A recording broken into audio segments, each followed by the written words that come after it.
Okay, we're back, we're live, we're here.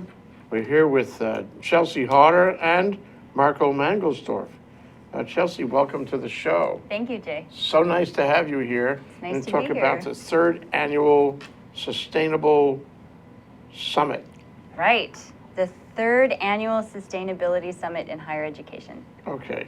And Marco, thank you for joining us. We always like to have you with us, especially now.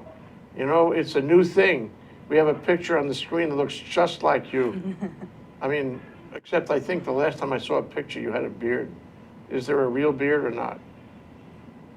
And in my dreams, Jay, in my dreams. And thank you so much again for having me. And my, oh my, what a difference a handful of weeks can make. You're going to talk about that. The adventures of Marco Mangeldorf.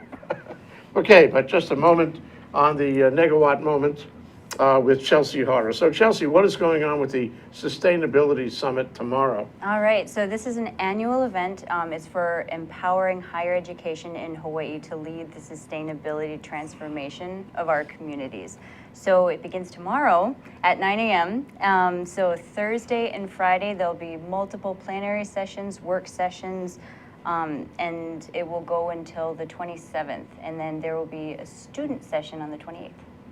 Wow, that's this weekend. It's this weekend. This is Saturday. This Right. is a big deal. Where is The it? students work hard. It's at University of Hawaii at Manoa. It's at the Campus Center Ballroom. Okay, okay. That's near the cafeteria there and everything. I believe so. Yeah, okay. Yeah. So how does it break down? What are you going to be talking about? So the theme this year is innovation and action. So there's going to be collaboration, sharing, skill building, and sustainability, innovation, and action for the Hawaii University of Hawaii 10 campus system, including HPU, Chaminade University, BYU. Hey, Yeah, who's there's putting a this lot. So Hawaii, Hawaii Energy putting is this on? sponsoring this, Okay. and University of Hawaii is running it. Okay, you're probably going to tell me that I don't have to pay. Well, there is a fee. It's actually closed at this time. It's very full. There was a lot of interest this year. Okay. So all of you people out there, you can't come. We're working for you. We're letting you know what's going on out there. We wish we could do it last week, but we're here this week to tell you about it. We're very excited. There's going to be a lot of conversation around energy efficiency, recycling, transportation, curriculum, student life, food systems, campus orientation. So lots of good things going on. Fantastic. Yeah. Who's your keynote? Who's the most important one? Well, we do have Ray Starling. He's our program director at Hawaii Energy. Funny, we'll be talking to him Yeah, really soon. yeah. We will also have a former guest that was on this show, Mark Jewell. He's the founder of Energy Efficiency Funding Group. From San He's Francisco. he's in town right now doing a series of workshops. So, Okay. and we also have Leith Sharp. She's the Director of Executive Education for Sustainable Leadership at Harvard University. This is major program. This So is what time does major. it start in the morning? It starts at 9 a.m. tomorrow. So if I want to, try to crash anyway, I just go there at 9 o'clock. I'm sure you'd be welcome. Thank you, thank you. That's Lindsay Harder with Hawaii Energy in this Negawatt moment, talking about the annual Sustainability Summit tomorrow at the university. Thank you so much. Thank you, Jay. Okay, we're going to talk to Marco now. While we talk to Marco, we're going to switch out for Ray Starling himself. Marco, you've been busy. Ask me how I know. How would you know if I'm being busy? Well, every publication that I pick up has you. You are in the news everywhere because you are so fresh and such a, I don't want to say unprecedented, but such a novel idea that you're in the course of executing right now in the form of HIEC, which is, I guess, the Hawaii Island Energy Co-op, which sounds a lot like KIUC in Kauai, and it's sort of a new idea on the screen, and it's changing things. It's making people think of new possibilities. That's why we call this HIEC a new energy alternative for Hawaii Island. So tell us how you got this idea and what it means. Oh, by the I'd be way, happy Ray to. Starling is now here with me. Hello there, Ray. Hello, Marco. No, I'd be happy to comment on that, Jay. It makes for a rather fascinating story, I think. And first of all, I cannot and would never claim that this idea gestated first with me in any stretch of the imagination. The way this played out over the past several months, and I tell you, it's really been incredibly exciting and rather stunning and dizzying as to the past several months, how they've played out. And I kind of look back to when I was at an energy conference in Honolulu at the beginning of December, and HEI Chair Connie Lau was one of the speakers there, and that particular morning was the prelude before she went back downtown, and announced with Jim Robo, of chair of NextEra Energy, that the possible sale or the acquisition of HEI by NextEra was in play. And that, of course, was big news. It continues to still be rather big news in our state. And that led to being invited in later part of December, I believe it was the 19th, by my friend Richard Ha. Richard is a longtime farmer up the Hamakua Coast, owner of Hamakua Springs, farmer of quite renowned in terms of the high quality stuff that comes off of his farm. Also in energy, he's big in energy. I mean, he's been speaking at energy programs forever. Yes. So he's been a community leader as well, not just in agricultural matters, but also in energy. And he hit one of Richard's main points, which I hadn't really thought of all that much these past years, but it makes eminent sense. Is that one of the big reasons that agriculture is a tough trade, tough thing to do in this state is because of energy costs. Because the cost of imported fuels makes it difficult for many farmers to make much of a go of things. So he sees it as absolutely critical towards greater energy security and energy and food security and energy and food independence, that the cost of energy come down. And the only way we can do that is to use more local, more indigenous sources. So Richard invited me to a public talk that the president of Hawaii Island Utility Co-op, Dave Bissell, was giving here at the old Sea Brewer Center along beautiful Hilo Bay. And I went and sat in on that, and Dave and another KIUC veteran, Dennis Sasaki, who was very closely involved in the purchase of Kauai Electric by KIUC in the early 2000s. Dennis and David came to essentially just talk about their experience, about how KIUC came into being and some of the challenges involved. And I didn't really think all that much at that point. Oh boy, this is a fantastic idea for the Big Island. Let's full steam ahead. But in going back and forth with Richard and some other individuals, we just kind of developed a little bit of a head of steam in terms of, gee, maybe we could do something similar on this island, and wouldn't that be a valuable thing to do? So we first got together as a group, first few days, I think it was January 3rd, here on the island, and that gave us a chance to talk face to face and see if we were all on the same page, and we were. So we came up with the name of the Hawaii Island Energy Cooperative, and I'll share with you, Jay, that we purposefully decided not to call it the Hawaii Island Utility Co-op. Why? Because ideally, we really want this co-op to be involved in much more than simply the electricity power generation, transmission, distribution business, but also in the other energy sector here on this island and across the state, which is woefully underdeveloped in terms of greater energy independence, which is the transportation sector. So we are seeking to be a much more inclusive, comprehensive, broad-based energy co-op than simply electricity generation, power generation, distribution. So that's a little history lesson on the difference, the subtle difference between an energy co-op and a utility co-op. Yeah, Marco, this is Ray. I was just wondering, based on what you just said, If you sort of combine transportation and electric utility, have you gone far enough into it in studying the legalities that you feel comfortable that this is something that can be rolled into a single co-op, or is that something still to be looked at? Well, I would say more the latter, Ray, in terms of there are a lot of, an infinite number of details to be further considered and worked out. But I like the idea, but I've not heard of such a combined type of co-op before, so that's why I asked. Well, Marco, go ahead. Okay, so it's a broader spectrum than KIUC has been, and it's ambitious in the sense that it covers all possibilities about energy, at least logically by the nomenclature. But exactly, how do you see this slipping into, action? How do you see this slipping into our landscape of, energy players? What exactly would it do, and how would it get to do that? Oh, that's kind of a key fundamental question, Jay, and I'm glad you asked it.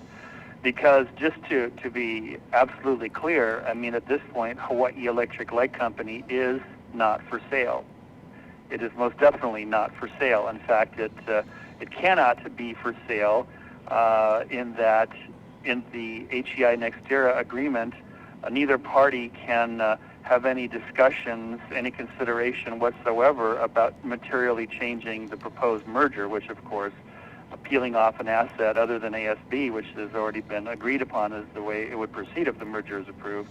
But peeling off an asset such as Hawaii Electric Light Company would be a very big change, a material change into the proposed merger. So I would just want to make that clear from the get-go, is that we are operating in a different environment clearly than what KIUC was operating in from 99 to 2002, when Hawaii Electric was in fact for sale by Citizens Energy on the east coast of the mainland. So what in the world are we doing then? If Helco is not for sale, what is this co-op doing, and why are we doing what we're doing? What we're doing is attempting to get a seat at the table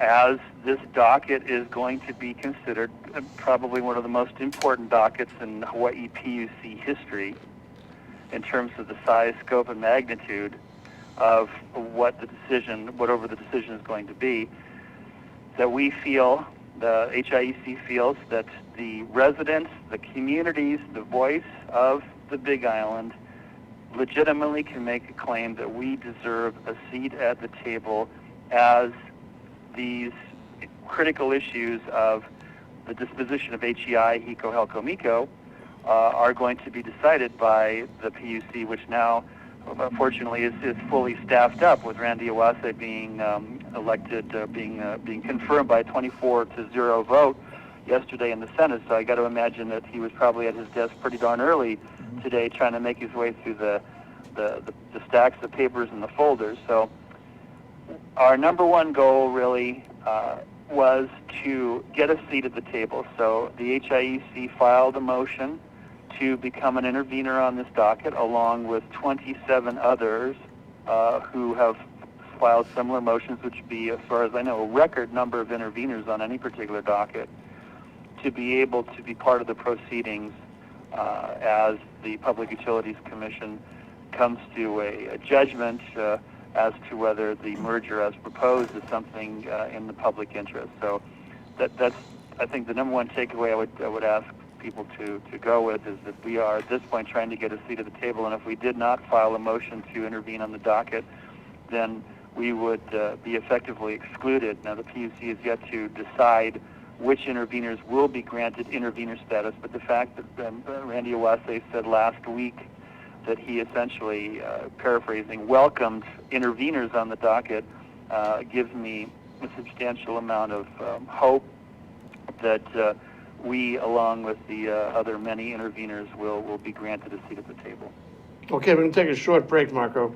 It's Marco Mangeldorf of Provision Solar in Hilo, but also he's a principal of HIE Co-op, that's HIEC, which is a Hawaii Island Energy Cooperative, which has just been established and has filed a motion to intervene in the docket at the PUC that seeks approval of the NextEra deal.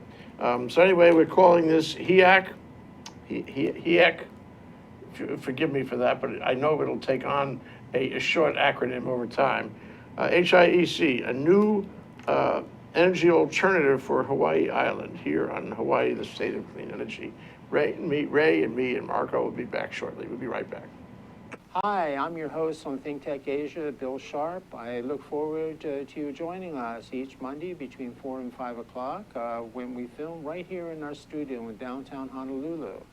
The show, ThinkTech Asia, focuses on contemporary events in Asia, and by Asia we mean anything from Hawaii, south to Australia and New Zealand, west to Pakistan, and as far north as the Russian Far East. Clearly, this is one of the most economically dynamic centers of the world, and we bring you up to date on what's going on in a whole host of countries in this very vital region. We look forward to seeing you. Aloha. Hi, aloha. My name is Chris Leatham, and I host a show called The Economy and You. The show plays every Wednesday at noon, and on my show, I bring on guests who are interested or working in the technology space. And so I'd like you to come and watch the show and learn with me about all the sort of exciting things that we're doing in Hawaii to build and grow our economy ecosystem. So I'd like to say aloha, and I look forward to seeing you on the show. Thank you. Hey, we're back. We're live. We're here with Marco Mangeldorf. It's Ray Starling and me, co-hosts in Hawaii, the state of clean energy, talking about HIEC, a new energy alternative for Hawaii Island. Talking to Marco, he's a principal of HIEC, and we have this exquisite moment really, because he's just created it with Richard Ha, who is a farmer at Hamakua Springs Farm in Hamakua, and an energy, what do you want to call it, an energy expert as far as agriculture and other things are concerned. And here we are, a motion has been filed to allow HIEC to intervene in the NextEra proceedings. And we're talking to Marco. You're the center of the whole thing, Marco, right now, because that's all that's happening. But the only thing is in this docket about approval of the merger is the intervention practice. 27 people have moved to intervene, and the commission has to decide that. Anyway, Ray had a question about exactly what the continuum was in terms of your decision process. Yes, Marco, for the audience, I'll ask the question. It sounds like that the genesis of this co-op idea came about as a result of the announcement in December that NextEra and Hawaiian Electric were going to try to merge.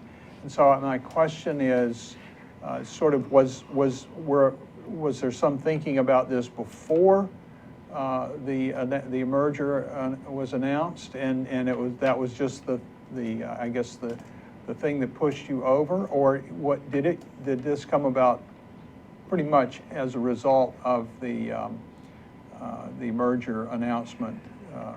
And was that the first that you had talked about doing something on the co-op side? Mm-hmm. There actually had been more informal discussions over the past months, if not longer, Ray. So the genesis of this was not the early December announcement by Connie Lau and Jim Robo about this proposed merger. I would use a different metaphor. I would say that was the catalyst. That was the catalyst. That showed that the utility companies, Eco, Helco, Miko, were in fact in play. Gotcha. No. And that the things could be changing dramatically in terms of the energy landscape here in the state. And I want to make clear, as we stated unequivocally in our motion, that we are formally neither for nor against this merger. We don't know, no one knows, Jim Robo doesn't know. Connie Lau doesn't know. Randy Iwase doesn't know how this is going to play out exactly. When it's going to play out. Nobody when knows. a decision is going to be made. No one knows. Yeah. But So- let me go to another question that I was going to ask you. That, you know, you're there to weigh in on it, to have a seat at the table, so to speak. But logically, if there's an approval, three options: they approve, they disapprove, or they approve with conditions.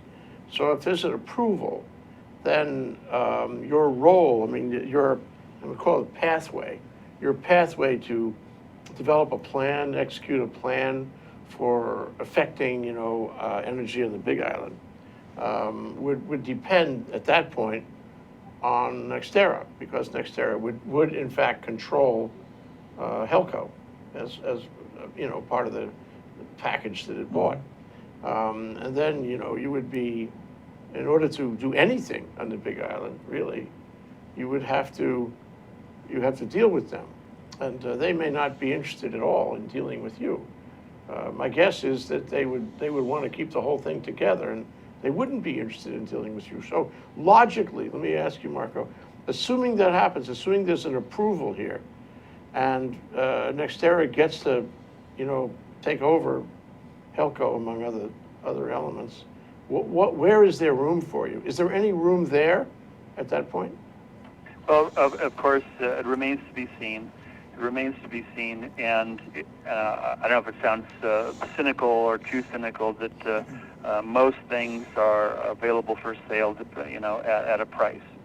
And to what extent Helco has been much of a money driver in terms of profit for HIECO and HEI, I can't tell you after, I don't have a spreadsheet in front of me to be able to tell you confidently yay or nay on that.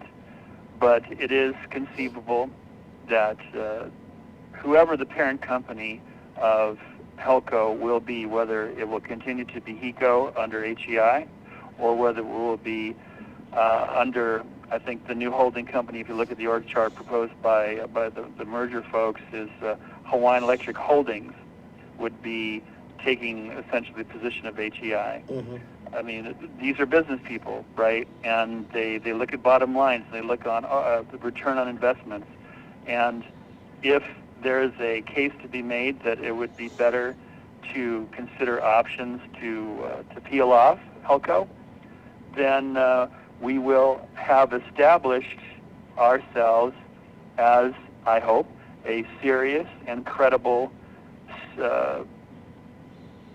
person or entity sitting at the table that has made their interests known, not through an aggressive or hostile or challenging fashion, but done it through the proper channels to simply, like I said, I keep on going back to the analogy of getting a seat at the table so we can put our chips on the table and put them forward if and when the time comes.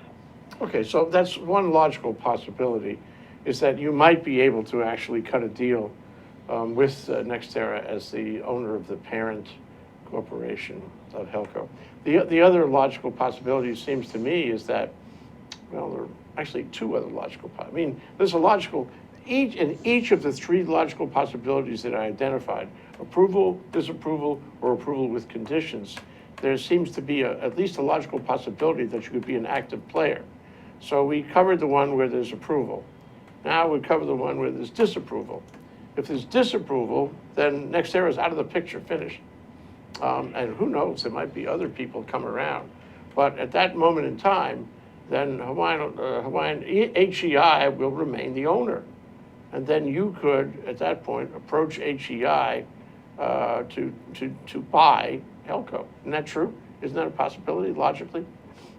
Yes, and the way I see it, Jay, is that if the deal as proposed is not approved, then it's, in my view, simplistically, it's all bets are off. Right, so you go back to the way it was. And actually, at that point, it seems to me that, you might have a very fertile ground to deal with, because everybody be looking around for solutions to put Humpty back together again. But let's go back to the first option, that, let's say the deal is approved. Okay. Would you be looking at the possibility that NextEra might meet all of the needs that you have, that you think would be taken care of if you went to the co-op route?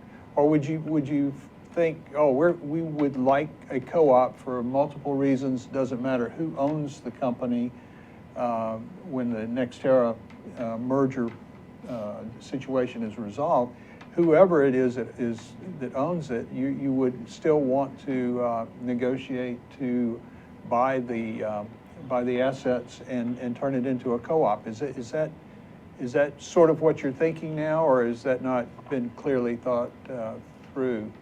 Let me answer that this way, Ray. I believe it can be made demonstrating the inherent benefits and positives that accrue from one of the most important energy infrastructures on the island. I'm talking about power generation, transmission, distribution. The benefits and positives that accrue from having that infrastructure being controlled and owned by the members, controlled by the members through a democratically elected board, where you have the community choices and community values, which are going to be much more predominant through a co-op compared to a non-co-op, where you have an investor-owned utility, in this case, that is beholden to shareholders, amongst others, and certain returns on investment. So I go back to the example that we've been witnessing since 2002, for 13 years now, of what people like Dave Bissell and the KIUC folks have been able to do for the residents of the Garden Isle. And I think a very strong case can be made is that a local co-op is more nimble, can get money cheaper on the market in terms of lower rates of interest. There's not a sending off of the margin or profits to people outside, entities outside, shareholders outside. That stays within the co-op territory, where co-op members are actually getting a check in the mail from time to time as a dividend, instead of having to, they have to write checks, every month to pay for the power. But I mean, I just see so many benefits, possible benefits, tangible benefits. But to go to Ray's question, and I'll answer Ray's question for you. I was inherent in our discussion earlier. The way this would work is just like KIUC was created as a co-op and bought the assets of Citizens, was it Citizens? Right. In Correct. Kauai. Right. What would happen here is you already have a co-op created legally, and you would buy the assets of Helco. And then you would be operating the Big Island, all the structures they have on the Big Island as a co-op. And of course, you would expand that. You would do all the things you're talking about in terms of, creating a structure so that people could participate and so forth. It would be your version of Kauai. What also comes out of this, though, is that Kauai is not unique, obviously, because the Big Island can do it. But Kauai and the Big Island are not unique because, so could Maui. Maui could do. Why couldn't Maui? Maui could do this, and wait, there's another island. Right. There's Right. Oahu. Why couldn't Right. Oahu do this? Right. So if there are, and really, there's nothing actually to distinguish the electrical power situation on Kauai or the Big Island, I think, from Maui or the Big Island or Oahu. And so theoretically, this whole model that you're talking about could apply on 3 additional islands, isn't it? Sure. I mean, theoretically, there could start something of a prairie fire, so to speak, in terms of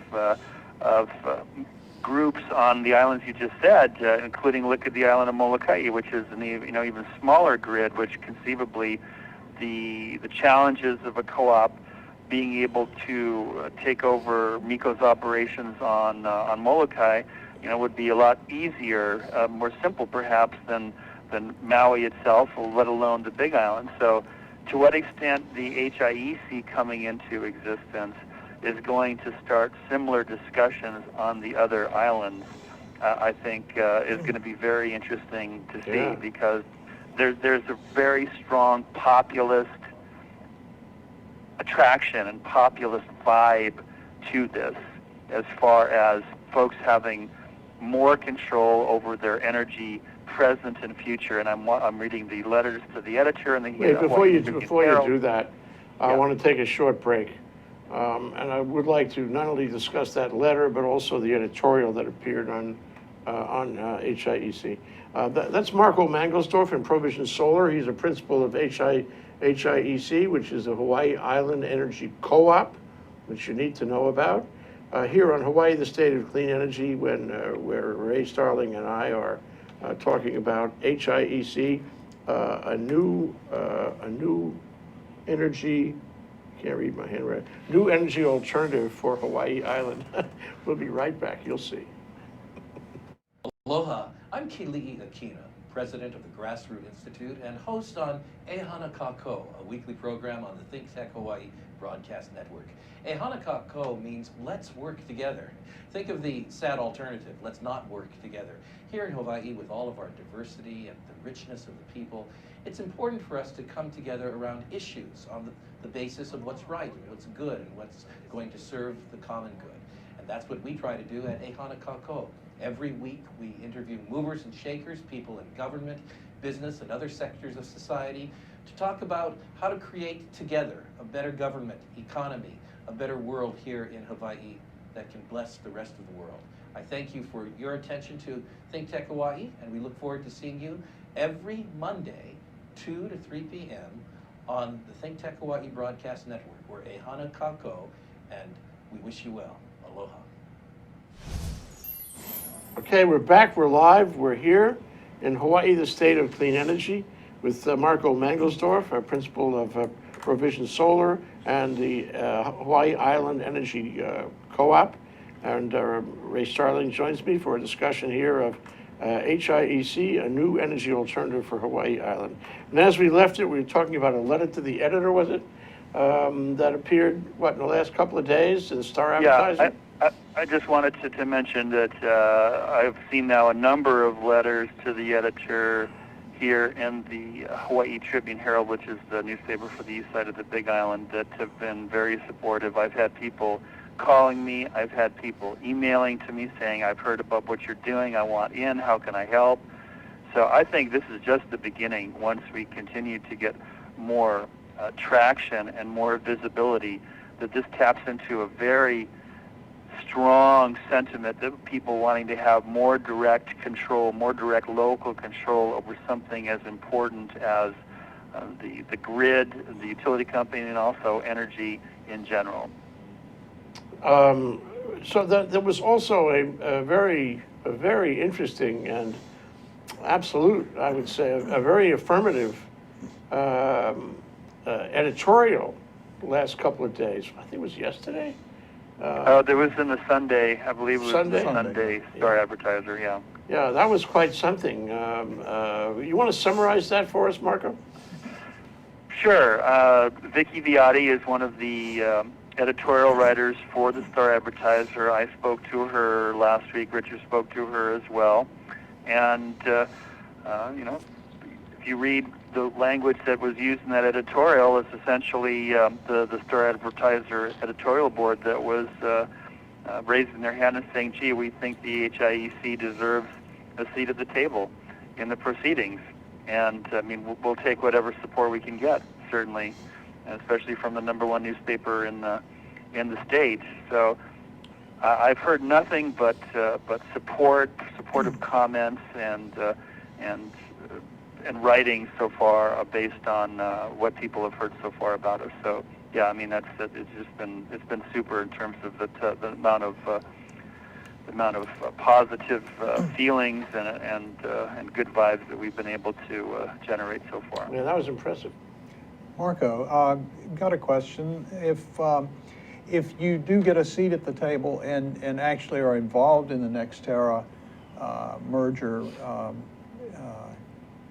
if you have the opportunity to extract promises or put conditions on the merger approval, do you think you could get to a point where you would think, okay, we've got what we need, and we really don't have to go after the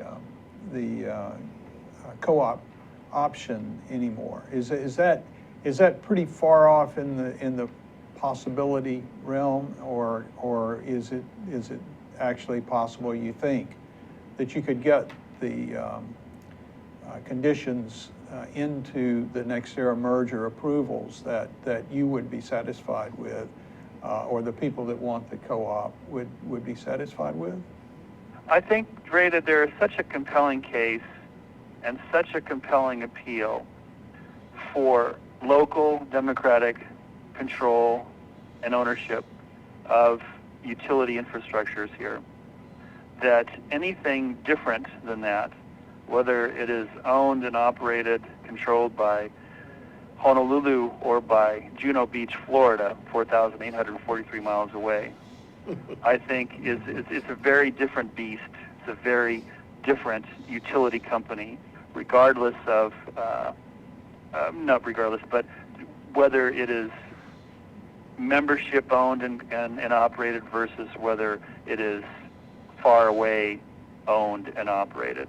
So I would still make the case that it's always, or virtually always going to be better to be able to have more local control of our energy destinies here than be subject to the decisions of people who may have good intentions but who don't know the terrain, who don't live here, who aren't as connected to this island, this beautiful island on which we live here.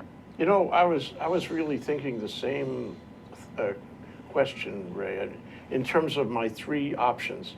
So one of those options was to go down the track here and approve with conditions. And if you get a seat at the table, and I think everybody wants you to have a seat at the table, although Hawaiian Electric is opposing. HIEC does not. They filed a motion to oppose 2 days ago. Yeah, okay. I mean, that may be knee-jerk, you know. I think they probably see it in their interest not to have a whole lot of, interveners. But putting that aside for a minute, let's assume you are given a seat at the table. Then that discussion, this whole PUC discussion of approval and disapproval, will really, largely, in my view, be around what kind of conditions would be created. Mm-hmm. And in fact, to me, that is the best kind of conversation, because this is what amounts to a foreign investment of $4.3 billion. And we don't, there are three alternatives to that. One is, it's just like the PUC is faced with. One is, it's a cargo cult, so you love it because it's from far away, 4,300 and whatever it is. What was it, Marco? 4,843. 43 miles away. I looked You it up. love it because it's far away, or the other extreme is you hate it, you're paranoid because it's 4,000 miles away. And the one in the middle is you manage it. In fact, we're going to have a program about this very concept later this spring in one of our Laniakea, downtown forum luncheons. How do you manage these foreign investments so that you can make use of them so everybody benefits, so it's win-win, and you're neither paranoid nor cargo cult? And that may be the best approach here, to allow the deal, but with conditions. And the question is the conditions. So here we're going to spend probably a year and a half, who knows what, talking about approval or disapproval, and insinuated into that conversation will be the conditions. And the conditions will be on the table right in front of you. You will be at the table while the conditions are being discussed. One of those conditions, just agree or disagree, one of those conditions, could be, the sale of Helco to HIEC, couldn't it? And that could be a condition. Perhaps, yeah. I'm not an expert enough on regulatory proceedings to know whether the PUC must essentially vote up or down on the merger as proposed in the 374-page merger document. I don't know to what extent conditions, materially different conditions to the proposed merger is part of the process or not. I mean, I can tell you historically, as far as I understand it, that the initial offer that KIUC made to citizens was $270 million, $270 million. The PUC turned it down because it was too high. Too high? Well, how can what business is the PUC deciding whether it's too high or too low? Well, they decided it was too high because that type of sale price to this new co-op was going to be disadvantageous to the co-op in terms of the debt burden. So they said, no, we're not going to approve it as is, and that had KIUC and citizens go back to the bargaining table, and you know what the eventual sale price was? $220 million.